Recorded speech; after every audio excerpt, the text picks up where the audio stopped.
This chapter is over an hour and 16 minutes long, but I do think it's interesting as speculation. So I'm going to go ahead and do it. I won't put a whole bunch of comments on it, but I will point out things that are similar so that maybe it might make some sense. But there won't be any other comments. Okay. Anyway, Kolbrin Bible, Book 5, Chapter 34. It seems to cover the whole 18th dynasty. And the 18th dynasty is classified as the first dynasty of the New Kingdom period. It boasts several of Egypt's most famous pharaohs, including Tutankhamun, the Thutmose dynasty for the 4 pharaohs named Thutmose.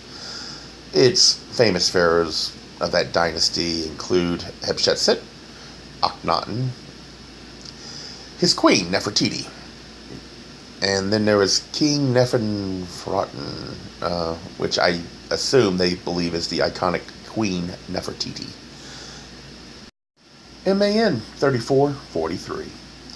When their pharaoh showed no inclination to marry, and strange rumors were heard about him in the streets and marketplaces, the people became disturbed and uneasy. Also, the highborn ones about him, the court officials, the princes and governors of the land, were perturbed at his interest in the mistress of songstresses at the temple of Amun in Victory. The faithful were perturbed also, for within this temple was one of their secret shrines. This could have been the turning point for the faithful in Egypt, had the king been other than he was, for there were several princesses of the royal blood numbered among them. As it was, the faithful were antagonized. MAN 3444.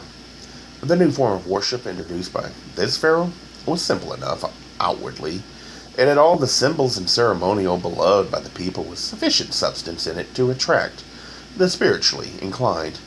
It could have formed a fitting gateway to the path of the true way, another light guiding men along the road to the embarkation port for truth. Behind the symbols and ceremonial, the pharaoh worshipped the spirit behind the sun, the spirit of light and life, as a direct, fully conscious member, outflowing from the great God behind all. The king, however, being cut off in the midst of his instruction, perceived the road but dimly. There is little doubt of his genuine desire to bring the true light to the people, but he was not wise enough to know, firstly, that one who brings light must be one in whom light burns brightly, and secondly, that the multitude cannot be exposed to its unveiled brightness with impunity. The king, severed from his weaknesses, could have been a truly great ruler, a steady light before the eyes of men, the guide to a new age for the people of the land. But he was one who cast heavily on both arms of the balances. MAN 3445.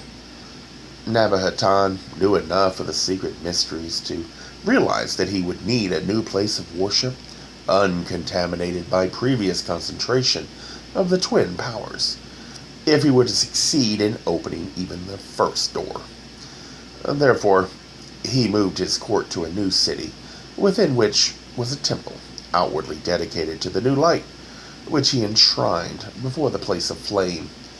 It was a sanctum for those whom he called the awakeners of the spirit to light. From this, we get the expression, light within the light, behind the light, used even to this day. The priests of Amun were impoverished to pay for the new city,